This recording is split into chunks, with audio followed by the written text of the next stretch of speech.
πολλές φορές μέχρι τώρα είχαμε αναφέρει και είχαμε χρησιμοποιήσει ένα εργαλείο, ένα τεχνικό δείκτη, τον Andrews Pitchfork, το δίκανο του Andrews. Στα πλαίσια λοιπόν της εκπαίδευσης Forex θα ξεκινήσουμε να ερμηνεύσουμε όλες τις απαραίτητες ενέργειες που μπορούν να γίνουν και όλα τα συμπεράσματα που μπορούν να εξαχθούν από τη χρήση του συγκεκριμένου τεχνικού δείκτη, εγκαινιάζοντας έτσι μια σειρά νέων βίντεο, τα οποία θα έχουν αποκλειστικό στόχο στο να κατανοήσουμε κάποιους ιδιαίτερους δείκτες και τις τεχνικές τις οποίες ακολουθούμε όταν τους χρησιμοποιούμε. Θα ξεκινήσουμε λοιπόν με κάποιες έννοιες οι οποίες είναι απαραίτητες στο να μας βοηθήσουν να κατανοήσουμε ευκολότερα το συγκεκριμένο τεχνικό δείκτη. Πράγματι λοιπόν το Andrews Pitchfork ή αλλιώς δίκανο Andrews χρησιμοποιείται για να σχεδιαστούν κανάλια τάσης και να αναγνωριστούν πιθανές περιοχές όπου υπάρχουν ευκαιρίες για trade. Ήταν γνωστό στην αρχή σαν median lines, αργότερα έγινε γνωστό σαν Andrews Pitchfork, καθώς αναπτύχθηκε και εξελίχθηκε από τον Dr. Alan Andrews. Όταν σχεδιάζουμε median lines πρέπει να χρησιμοποιούμε σημαντικά σημεία του διαγράμματος. Βλέπετε λοιπόν εδώ τα σημεία του διαγράμματος, βλέπετε και εδώ πάλι σημεία του διαγράμματος. Κοιτούμε πάντα το διάγραμμα του ευρώ δολαρίου στο μηνιαίο. Αυτά τα σημεία τα ονομάζουμε pivot points.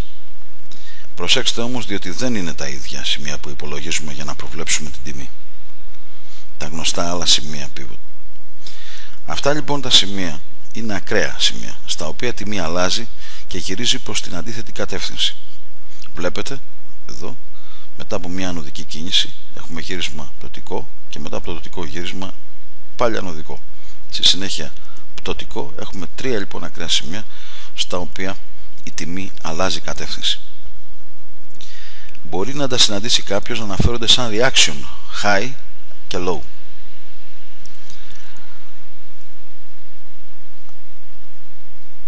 Ή επίσης και σαν swing high low. Έτσι λοιπόν θα μπορούσαμε και να το θυμόμαστε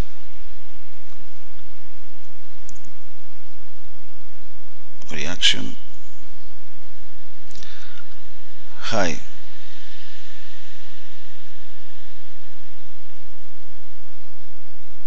ή low, και όπως επίσης σας είπα μπορεί να τα συναντήσετε σαν swing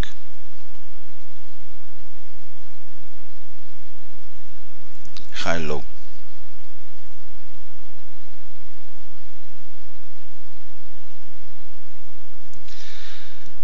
Αυτά τα σημεία θα μπορούσε κάποιος να τα εντοπίσει και με πολλούς τρόπους. Μπορείτε να τοποθετήσετε τον δείκτη των fractal. Εάν τοποθετήσετε τον δείκτη των fractal και μάλιστα χρησιμοποιήσετε μια παράμετρο 7 ή μια οποιαδήποτε άλλη παράμετρο, θα σας δώσει και αυτός, θα σας σημειώσει στο διάγραμμα κάποια τέτοια ακραία σημεία. Όταν το αρχικό σημείο αναγνωρίζεται, το να ζωγραφίσει κάποιος ένα pitchfork απαιτούνται τρεις παράλληλες γραμμές. Τις βλέπετε. Κοιτάξτε τις μπλε γραμμές. Τρεις παράλληλες γραμμές. Θα πρέπει εδώ λοιπόν να αναφερθούμε σε κάποιες έννοιες, όπως σας είπα, οι οποίες θα μας βοηθήσουν στη συνέχεια να κατανοήσουμε ευκολότερα το pitchfork. Μια γραμμή τάσης γνωρίζετε ότι σχεδιάζεται πάνω από την τιμή όταν έχουμε πτωτική τάση, ενώνοντας swing high σημεία. Σε μία πτωτική τάση έχουμε λοιπόν αυτή τη γραμμή. Σε μία ανωδική τάση έχουμε μια γραμμή η οποία έρχεται κάτω από τις τιμές και ενώνει τα swing low. Αν έχουμε πλάγια αγορά, η γραμμή σχεδιάζεται, η γραμμή τάσης, πάνω ή κάτω από την πλάγια τάση. Οι trend line πρέπει να γνωρίζουμε ότι χρησιμοποιούνται κυρίως για να εκπροσωπήσουν, να δείξουν, να αποτυπώσουν την κύρια κατεύθυνση της τιμής. Ουσιαστικά αναγνωρίζουν περιοχές στήριξης και αντίστασης. Γεωμετρικά θυμούμαστε όλοι ότι ενώνοντας δύο σημεία έχουμε μία γραμμή. Πρέπει λοιπόν για να έχουμε μια γραμμή τάσης να έχουμε τρία pivot σημεία που όταν ενωθούν σχηματίζουν την περίφημη αυτή γραμμή τάσης. Εάν αναφερθούμε στις στηρίξεις, πρέπει να πούμε ότι είναι εκείνα τα επίπεδα στα οποία η τιμή είναι αδύναμη. Αδύναμη να υποχωρήσει κατά τι παραπάνω, κατά τι περισσότερο. Όταν η τιμή λοιπόν υποχωρεί, αυξάνει η ζήτηση από τους αγοραστές, διότι αντιλαμβάνεστε ότι το προϊόν, το ζευγάρι, η μετοχή, το οτιδήποτε είναι φτηνό. Επίσης η προσφορά από τους πολιτές αρχίζει να μειώνεται, διότι ελαχιστοποιούνται και εκείνοι οι οποίοι λιγοστεύουν, εκείνοι οι οποίοι επιθυμούν να πουλήσουν σε χαμηλές τιμές. Άρα λοιπόν μπορούμε να πούμε το επίπεδο λοιπόν στήριξης είναι εκείνο το επίπεδο το οποίο υπερκαλύπτει την προσφορά. Η ζήτηση καλύπτει, ξεπερνά την προσφορά. Εμποδίζει έτσι λοιπόν την τιμή να υποχωρήσει ακόμα παρακάτω. Το επίπεδο αυτό, το επίπεδο στήριξη όπως το λέμε, θα το συναντήσουμε αρκετές φορές να χαρακτηρίζεται και σαν πάτος. Αν μιλήσουμε τώρα για τις αντιστάσεις, το επίπεδο αντιστάσεων είναι ακριβώς το ανάποδο. Ισχύουν ακριβώς τα αντίθετα ακριβώς πράγματα. Τις στηρίξεις και τις αντιστάσεις δεν πρέπει να τις αντιμετωπίζουμε σαν συγκεκριμένα επίπεδα, δηλαδή σαν μια γραμμή, σαν ένα συγκεκριμένο νούμερο. Πρέπει να τις λογαριάζουμε πάντα, να τις λαμβάνουμε υπόψη μας σαν περιοχές. Όλοι οι traders πρέπει να λαμβάνουν υπόψη τους αυτές τις περιοχές, διότι τους δίνουν τη δυνατότητα να παίρνουν επενδυτικές αποφάσεις. Αγοράζουμε στις περιοχές στήριξης και πωλούμε στις περιοχές αντίστασης. Έχοντας λοιπόν μέσα στο μυαλό μας για τις στηρίξεις της trend line, μπορούμε να εμβαθύνουμε λίγο παραπάνω στη λογική του Andrew Spearford, το οποίο όπως σας είπα είναι ένα εργαλείο τεχνικής ανάλυσης το οποίο σχεδιάζει πάντα ένα κανάλι. Βλέπετε ότι δημιουργεί κανάλια. Σκοπός του είναι να αποτυπώσει το εύρος ανάμεσα στα επίπεδα στήριξης και αντίστασης μέσα στα οποία κινείται η τιμή. Μάλιστα θα έλεγα ότι είναι και πολύ πιθανότερο να συνεχίζει να κινείται. Είναι χρήσιμο να γνωρίζουμε πως το εργαλείο αυτό δουλεύει μόνο σε τασικές αγορές, μάλλον αν θέλετε και σε τασικές κινήσεις. Αν έχουμε μια κίνηση η οποία παρουσιάζει μια σημαντική τάση, τότε το εργαλείο αυτό είναι εξαιρετικά αποδοτικό. Το Andrew Pitchfork αποτελείται από τρεις γραμμές. Αυτή λοιπόν η γραμμή, η οποία είναι η μεσαία γραμμή, είναι γνωστή σαν media line.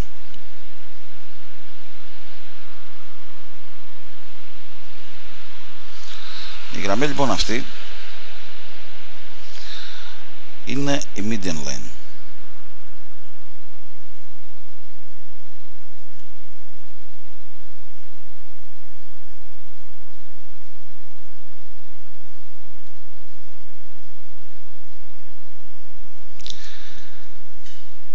Η οποία βρίσκεται στο κέντρο και έχουμε λοιπόν αμέσως μετά δύο εξωτερικές γραμμές, την upper median line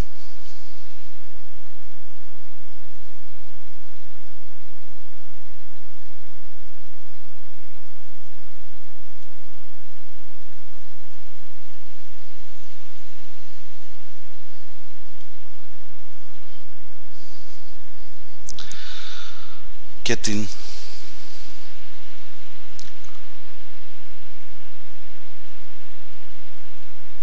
lower median line.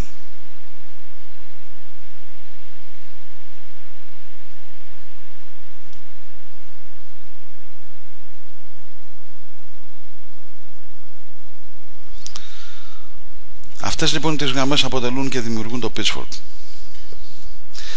Θα μπορούσαμε να τις συναντήσουμε σε πολλά σημεία να γράφονται με τα αρχικά τους: median line, upper median line και LML, lower median line. Αυτές λοιπόν είναι οι γραμμές του pitchfork.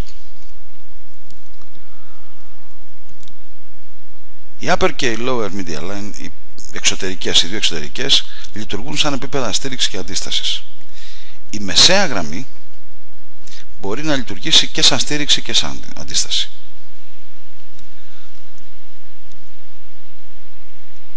Έχει διπλή χρήση. Αυτή λοιπόν εδώ η γραμμή λειτουργεί και σαν αντίσταση και σαν στήριξη. Η χρήση της μεσαίας γραμμής βασίζεται στην παραδοχή πως η τιμή έχει την τάση να κινείται γύρω από αυτή σε ένα ποσοστό περίπου 80%.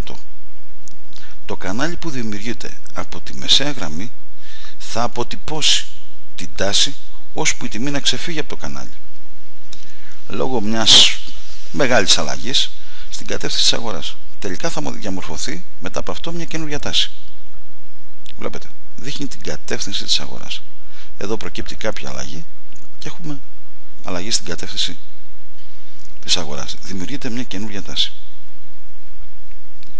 Παρατηρώντας το pitchfork, βλέπουμε πως η τιμή έχει τη διάθεση να κινείται πάντα προς την μεσαία γραμμή, καθώς συνεχίζει να κινείται εντός του καναλιού. Βλέπετε, εδώ και ακόμα όταν ξεφεύγει ξαναγυρίζει πάλι. Έχει τη διάθεση να μαγνητίζεται από τη μεσαία γραμμή. Σε μια ανωδική αγορά η τιμή δεν διασπά ανωδικά την εξωτερική median line, την upper, αλλά δεν διασπά και καθοδικά τη χαμηλή, έως που να γίνει τελικά η διάσπαση και να αρχίσει να διαμορφώνεται μια νέα τάση. Μόλις διαμορφωθεί η νέα τάση, διαμορφώνεται ταυτόχρονα και ένα νέο άντριο pitchfork. Μπορούμε να το σχηματίσουμε. Εδώ βλέπουμε πτωτική αγορά. Βλέπετε ότι δεν σπάει την επάνω γραμμή, λειτουργεί σαν αντίσταση. Μπορεί να μην έχει περάσει στο κάτω μέρος του καναλιού, δεν έχει γίνει καμία ιδιαίτερη διάσπαση. Ξεκινάει εδώ, από αυτά τα σημεία αυτά μπορούμε να αναζητήσουμε τη δημιουργία ενός νέου pitchfork. Για να σχεδιάσουμε τώρα το pitchfork πάνω σε ένα διάγραμμα, πρέπει να εντοπίσουμε και όπως είπαμε να επιλέξουμε τα τρία κύρια σημεία pivot. Ας πούμε λοιπόν ότι εδώ, όπως βλέπουμε, έχουμε μία πτωτική τάση. Το σημείο α είναι ένα pivot σημείο, high ή swing high, το οποίο έχει σχηματιστεί κάποια στιγμή στο παρελθόν. Ας σβήσουμε όλα αυτά τα οποία υπάρχουν εδώ και ας επιδιώξουμε να σχεδιάσουμε πάλι τα πράγματα από την αρχή. Έχουμε λοιπόν το σημείο α. Το σημείο β είναι ένα pivot low ή swing low στη δεξιά πλευρά του α.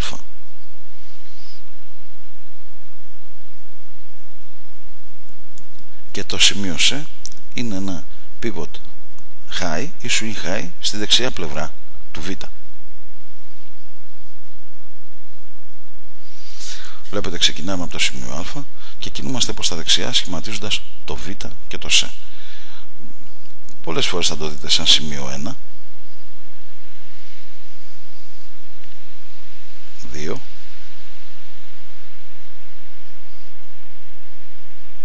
3. Εγώ προσωπικά από συνήθεια την οποία έχω, τα μετράω σαν 1, 2, 3. Αν τώρα η τάση είναι ανωδική, το σημείο α είναι ένα σημείο pivot low ή swing low που έχει σχηματιστεί. Το σημείο β θα είναι ένα pivot high ή όπως αλλιώς λέμε swing high στη δεξιά πλευρά του α, και το σημείο σ θα είναι ένα pivot low ή swing low στη δεξιά πλευρά του Β. Έτσι λοιπόν, κατά τον ίδιο τρόπο σχηματίζουμε και το pivot, και το pitchfork το πτωτικό και το pitchfork το ανωδικό.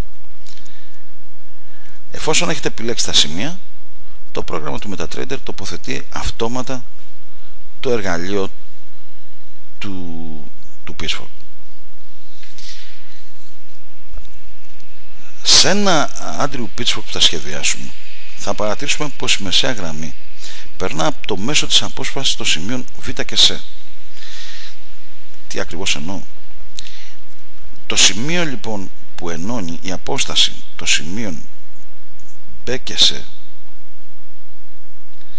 έχει ένα μέσο. Το μέσον αυτό είναι αυτό. Η μεσαία γραμμή περνάει από το μέσο της απόστασης του B με το C. Δηλαδή, αν ακόμα δεν μας το τοποθετούσε αυτόματα το MetaTrader και είχαμε ορίσει τα σημεία, θα μπορούσαμε εύκολα να πάρουμε το μέσον της απόστασης ανάμεσα στο B και στο C και απλά να τραβήξουμε τις γραμμές μας.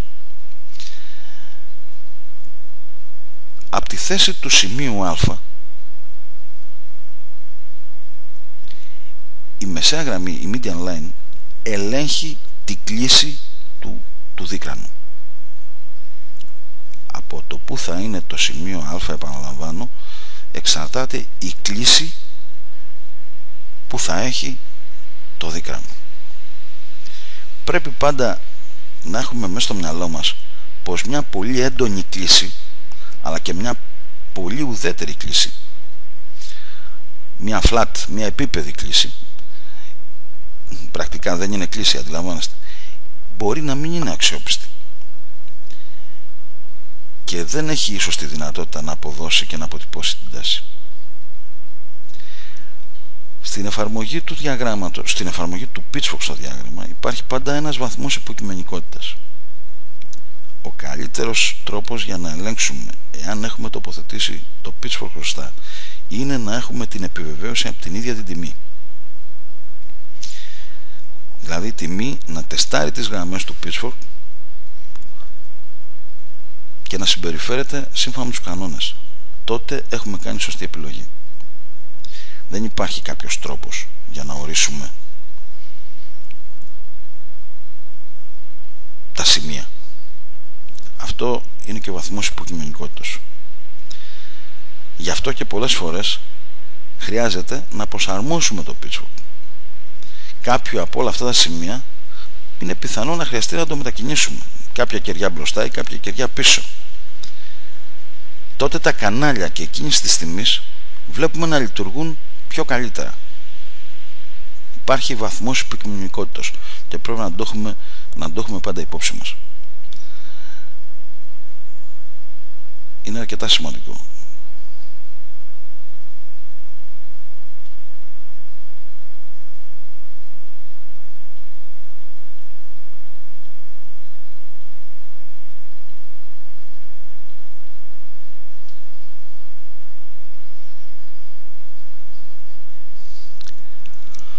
Όπως αναφέραμε μέχρι τώρα, οι στηρίξεις και οι αντιστάσεις είναι περιοχές και όχι συγκεκριμένες τιμές.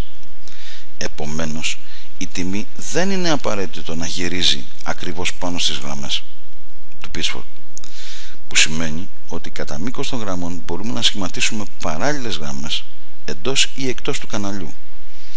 Είναι μια διαδεδομένη τεχνική για να γίνεται το pitchfork καλύτερο και να αποτυπώνει την κίνηση της τιμής εντός των καναλιών με πιο αξιόπιστο, με πιο καλύτερο τρόπο. Προσέξτε λοιπόν στο pitchfork αυτό το αριστερό πως έχουμε τραβήξει μια κόκκινη γραμμή για να διαφέρει, η οποία βλέπετε δεν σημαίνει ότι το pitchfork, η ακρινή γραμμή δεν πλησίασε και ακούμπησε όλες τις φορές. Την έχουμε τραβήξει μόνο απλά και μόνο για να φαίνεται. Σημαίνει ότι η τιμή θα μπορούσε να φτάσει σε κάποια όρια και να μην αγγίξει την εξωτερική γραμμή. Συμβαίνει τακτικά. Που σημαίνει λοιπόν ότι εδώ θα έχουμε το δικαίωμα να τραβήξουμε κάποια γραμμή παράλληλη, η οποία να αντιπροσωπεύει καλύτερα την κίνηση της τιμής. Θα μπορούσε να ήταν και εξωτερικά του pitchfork.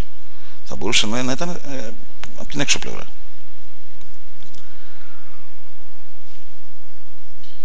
Αυτές λοιπόν οι επιπλέον παράλληλες γραμμές αποτυπώνουν στο διάγραμμα κάποια νέα διαφορετικά επίπεδα στήριξης και αντίστασης. Ας βρίσκουμε λοιπόν όλες μας σημειώσεις και ας αναφερθούμε στο πώς χρησιμοποιούμε το pitchfork.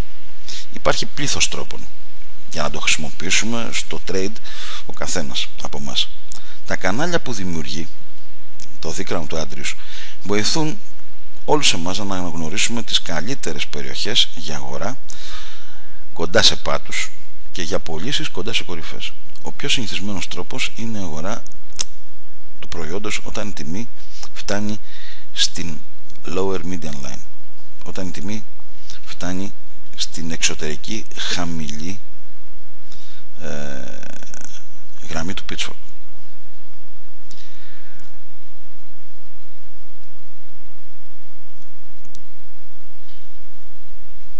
Έχουμε λοιπόν τη δυνατότητα όχι μόνο να αναγνωρίζουμε μία τάση, αλλά και να τοποθετούμε και να τοποθετήσουμε φυσικά τασικές εντολές, αλλά να κάνουμε και εντολές ανάποδες στην τάση. Να αξιοποιήσουμε με αυτόν τον τρόπο και τις κάποιες πιθανές πλάγιες κινήσεις. Αν λοιπόν από εδώ στο κάτω μέρος μπορούμε να αγοράσουμε, από εδώ στα επίπεδα αυτά μπορούμε να πουλήσουμε. Η τάση είναι πτωτική. Αυτές λοιπόν οι εντολές μας αξιοποιούν τις πτωτικές, την τάση, να είναι τασική η εντολή μας. Εδώ μπορούμε να αντιμετωπίσουμε και να αξιοποιήσουμε τα retrace μας, τα πισωγυρίσματα, ακόμα και την πλάνια κίνηση.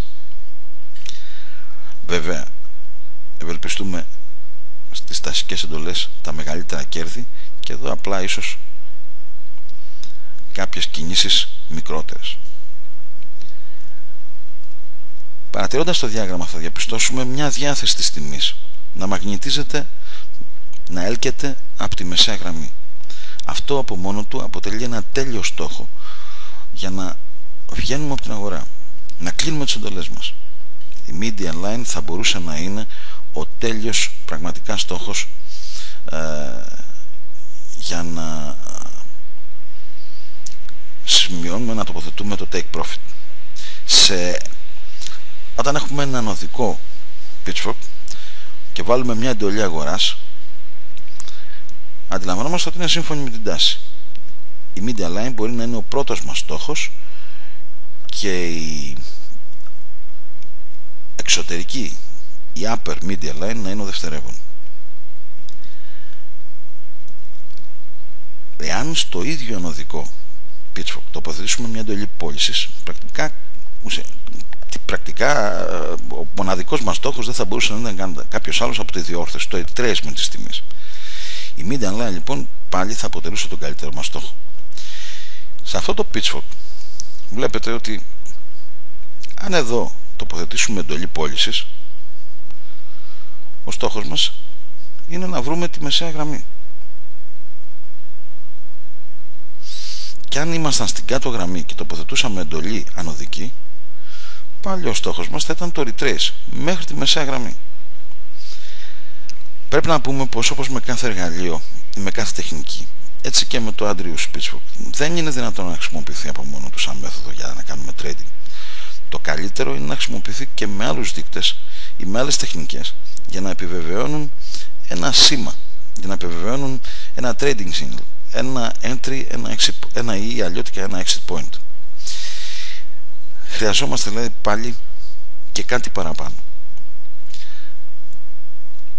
Οι πιο συχνές προκλήσεις στις οποίες καλούμαστε να δώσουμε απάντηση όταν βρισκόμαστε στην αγορά και μάλιστα χρησιμοποιούμε το pitchfork είναι πώς μπορούμε να είμαστε σίγουροι πως έχουμε στο διάγραμμα πάτο ή κορφή, πώς μπορούμε να τις αναγνωρίσουμε.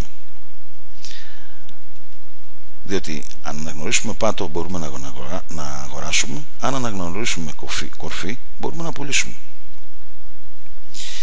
Η πιο απλή λύση είναι να περιμένουμε για μια επιβεβαίωση, χρησιμοποιώντας κάποιες τεχνικές όπως είναι τεχνικές που προέρχονται από τα candlestick patterns, από τους σχηματισμούς των κεριών και από άλλους δείκτες όπως είναι στοχαστικός αλλά και όπως είναι και ο MACD. Υπάρχουν επίσης άλλες περιπτώσεις όπου η τιμή προσωρινά ξεφεύγει έξω από τα όρια του pitchfork.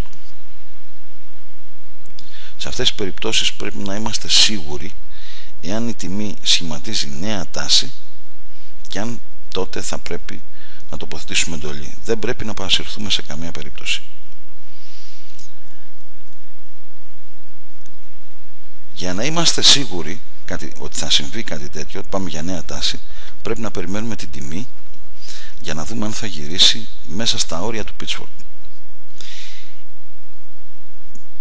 Θα έλεγα πως είναι ασυνήθιστο για την τιμή να κινείται σε κάποια απόσταση από το pitchfork και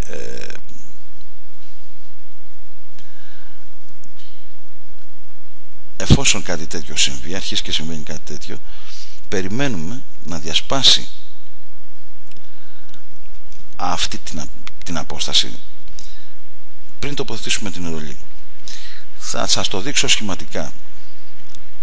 Βλέπετε ότι εδώ γίνεται διάσπαση, γυρίζει πίσω, τσεκάρει το pitchfork και συνεχίζει να κάνει μια κίνηση η οποία είναι μέσα σε ένα range. Δεν μπορούμε εδώ να είμαστε σίγουροι σε αυτή την απόσταση. Πρέπει να περιμένουμε τη διάσπαση, διότι πολλές φορές η τιμή γυρίζει προς τα κάτω και ξαναμπαίνει μέσα στο pitchfork.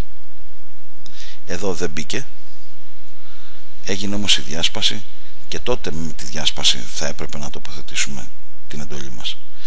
Χρειάζεται λίγη ψυχραιμία. Το pitchfork προσφέρει ένα κανάλι. Το κανάλι αυτό αποτυπώνει, όπως είπαμε αρκετές φορές μέχρι τώρα, τις στηρίξεις και τις αντιστάσεις της τιμής. Η δύναμη που παρουσιάζει, που διαθέτει το pitchfork, εξαρτάται από την ικανότητα της μεσαίας γραμμής να τραβά την τιμή πάνω της, προς αυτή. Κάποια στιγμή είναι φυσιολογικό ότι το κανάλι θα αποδυναμωθεί και η median line, η μεσαία γραμμή, δεν θα μπορέσει πλέον να έλκει την τιμή. Είναι όλο αυτό μια πρώτη ένδειξη πως η τιμή μπορεί ίσως να προετοιμάζεται να κάνει μια αντιστροφή και τελικά να κινηθεί προς την αντίθετη κατεύθυνση. Το βλέπουμε λοιπόν εδώ στην προκειμένη περίπτωση. Βλέπετε ότι εδώ το κανάλι, η τιμή αδυνατεί να δεχτεί έλξη από την μεσαία γραμμή, αρχίζει να απομακρύνεται και εδώ κάποια στιγμή έχουμε τη νέα τάση. Εδώ τώρα θα αναφερθούμε στις trigger lines και θα πούμε, γιατί είναι σημαντικό, πως όταν η τιμή διασπάσει το pitchfork δεν σημαίνει απαραίτητα πως η τιμή αντιστρέφει. Υπάρχουν φορές που η διάσπαση είναι προσωρινή και η τιμή θα επιστρέψει μετά από λίγο και θα βρεθεί ξανά εντός των όριων του καναλιού. Εξαιτίας αυτού χρειάζεται προσοχή στο πότε και σε ποιο σημείο θα τοποθετήσουμε εντολές. Οι εντολές δεν επιτρέπεται να βασίζονται μόνο στη διάσπαση. Έτσι λοιπόν χρησιμοποιούμε τις trigger lines. Όταν η τιμή διασπάσει το pitchfork και κινείται έξω από αυτό, τοποθετούμε τις γραμμές αυτές και έτσι έχουμε μια επιπλέον δυνατότητα να κάνουμε trade. Τι είναι trigger lines? Trigger lines είναι trade lines απλές που σχηματίζονται από το σημείο α και από το σημείο σε. Θυμηθείτε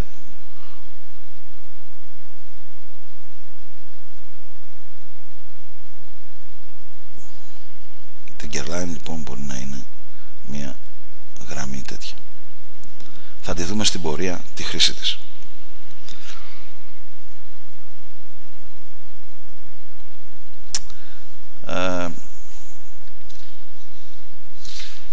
Εμείς μπορούμε να πούμε πως υπάρχει μια πιθανή μια τεχνική η οποία στο pitchfork μας λέει πως όταν έχουμε μια κίνηση της τιμής η οποία κατευθύνεται προς τη μεσαία γραμμή, προσπαθήσει να την αγγίξει, δεν την αγγίξει, δεν έρθει σε επαφή με τη μεσαία γραμμή, τότε έχουμε μια κίνηση ανάποδη προσπαθώντας να υπερκαλύψει την απόσταση από την οποία ξεκίνησε η αρχική της κίνηση. Σημειώστε το αυτό. Επίσης, μια άλλη τεχνική που παρουσιάζεται είναι η τεχνική στο να δημιουργήσουμε παράλληλα pitchfork όταν κάποια από όλα αυτά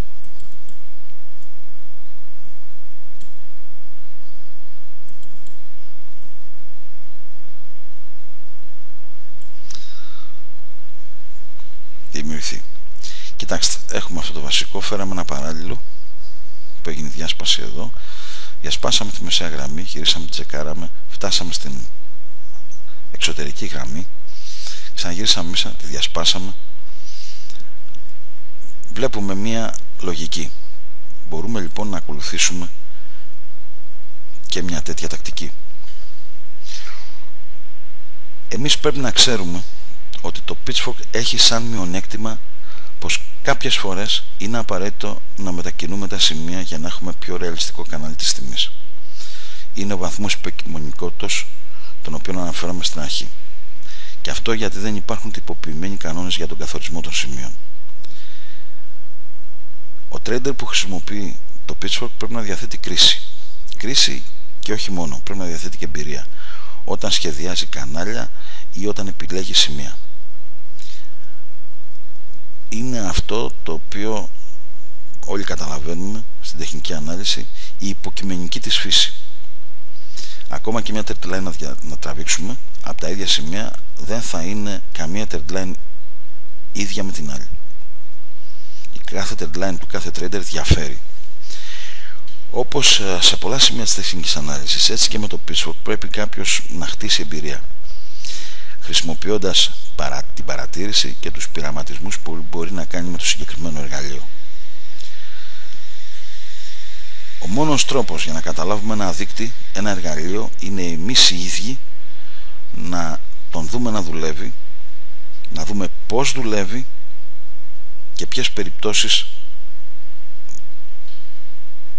δεν έχει αποτελέσματα. Μόνο τότε μπορούμε σιγά σιγά να τον κατανοήσουμε και να αποκτήσουμε και την εμπειρία. Ας δούμε λοιπόν εδώ τώρα πρακτικά κάποιες περιπτώσεις. Είμαστε στο μηνιαίο, βλέπουμε το σημεία, τα έχουμε ήδη τοποθετήσει, 1, 2, 3, ΑΒ, ABC. Βλέπουμε λοιπόν την απόσταση αυτή, περνάει η μεσαία γραμμή από τη μέση, κινείται στο κανάλι. Το ίδιο γίνεται και εδώ. Βλέπετε εδώ που είναι μεγαλύτερη η χρονική διάρκεια της κίνησης, πώς έχει κινηθεί.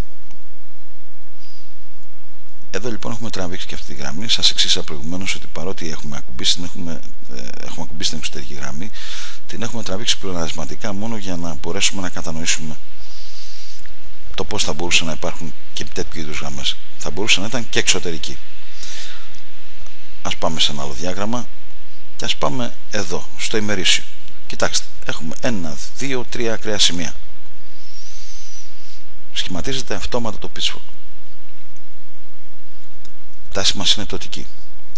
Εδώ είναι η trigger line αυτού του συγκεκριμένου Pitchfork. Τη βλέπουμε με τις κόκκινες διακεκομένες γραμμές, ενώνει το σημείο Α και το σημείο Σ. Βλέπετε τη γραμμή να βρίσκει αντίσταση από την εξωτερική media line. Εδώ έχει σταματήσει να έλκεται από τη μεσαία γραμμή, γίνεται η διάσπαση. Εδώ μπορούμε να τοποθετήσουμε εντολή, όπως σας είπα. Μόνον όταν δούμε κάποια συσσόρευση και έχουμε διάσπαση της συσσόρευσης, και εξαιρετικά προσεκτικά, διότι η τάση δεν έχει αλλάξει από την trigger line. Δεν έχουμε διασπάσει την trigger line. Κοιτάξτε λοιπόν τι ακριβώς γίνεται. Αν τοποθετήσουμε